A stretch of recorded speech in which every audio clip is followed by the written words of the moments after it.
Welcome to Metrocom. Today we're going to talk about something most businesses just see as, well, a necessary evil: wastewater. Yeah, it's usually out of sight, out of mind, right? That is, until something goes catastrophically wrong. But what if I told you that liability was actually one of your most underrated strategic assets?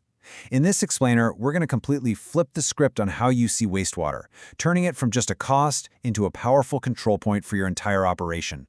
So let me ask you this, straight up. Is your wastewater a utility just kind of humming away in the background, or is it a control point? I'm serious. How you answer that one question, it can totally change whether you see it as just a constant drain on your resources or as a real source of operational strength. All right, let's break this down. Over on the left, that's the old paradigm, right? The old way of thinking.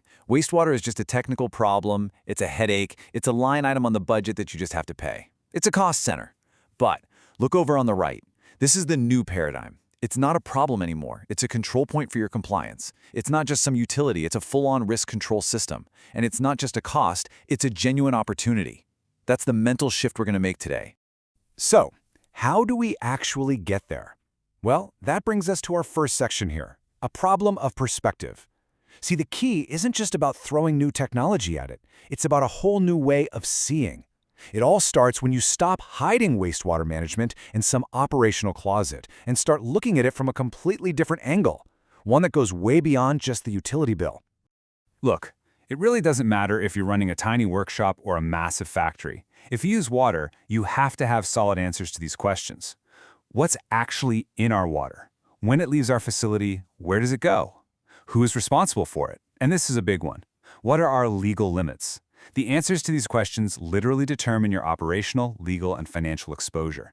This isn't just about ticking a box on a form. This is about business continuity. And that last question on the list, that's the one that should really make you sit up and pay attention. What happens if treatment fails? Because that question, well, it brings us right to our second section, the high cost of failure. And trust me, when things go wrong with wastewater, it's not a minor hiccup. It becomes a very real, very tangible threat to your business. When you lose control of your wastewater, man, you are just opening the door to a world of trouble. You can literally see the dominoes start to fall here.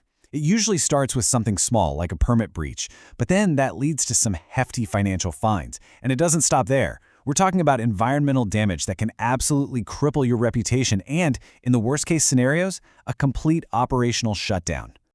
Yeah, this quote just absolutely nails it. I mean, the environmental impact is huge, of course it is. But for a business, the pain is immediate, and it is financial. These are not hypothetical what-if risks. These are the real-world consequences of treating your wastewater like an afterthought. Okay, so how do we avoid this absolute nightmare scenario? Well, that leads us straight to the solution, which is our third section, treatment tailored to a target.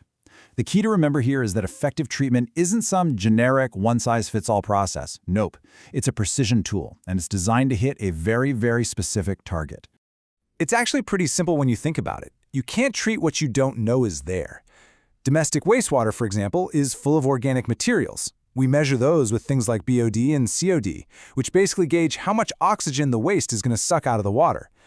But industrial sites? Whoa. They might be dealing with nasty stuff like heavy metals and toxic chemicals. And then construction sites are all about sediments and fuels. See, each source has its own unique fingerprint, and each one needs its own game plan. I want you to think of wastewater treatment like this: multi-stage cleaning gauntlet. First up is separation, where you're just screening out the big, obvious junk. Easy enough. Then, in primary treatment, you let the water sit so all the smaller suspended solids can settle out. But, okay, the real magic, that happens in secondary treatment. This is where you unleash a carefully cultivated army of helpful microbes that literally eat the dissolved pollutants. They're cleaning the water on a microscopic level. And for the really tough jobs, that's when you bring in the special forces, tertiary treatment, for some serious advanced filtration. Now, what's really fascinating here is how the end goal just changes everything. If you're just discharging your water back into the environment, you're pretty much playing defense. Your whole goal is just don't break the law, meet those strict legal limits. But what if you want to reuse that water? Now you're playing offense. The whole focus shifts from simple compliance to resource efficiency and quality. It's a totally different game. And that shift from defense to offense, that's where you really start turning a cost into a valuable resource. And this brings us to a total game changer. Our fourth section, controls, starts at the source. This is the proactive strategy.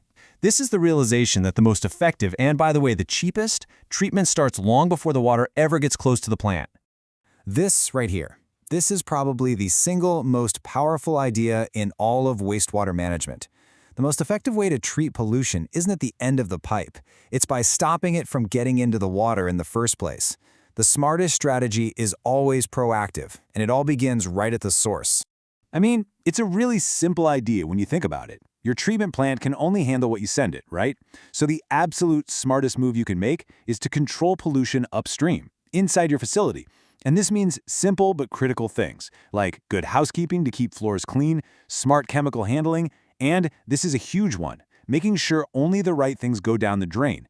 You know, most treatment failures don't actually begin at the plant. They start with a spill or a simple mistake somewhere inside the building. So the crucial point is this: source control is your secret weapon. It's all about playing smart, proactive offense.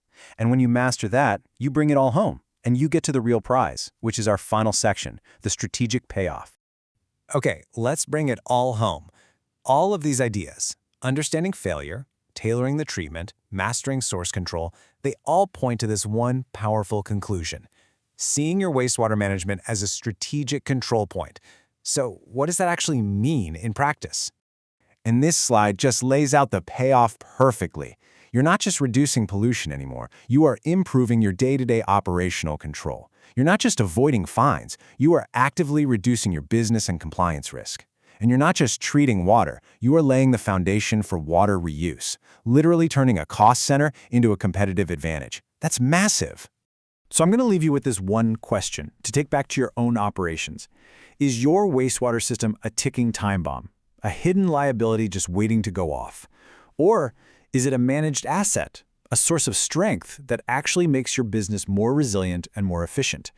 The answer to that question, well, it could change everything.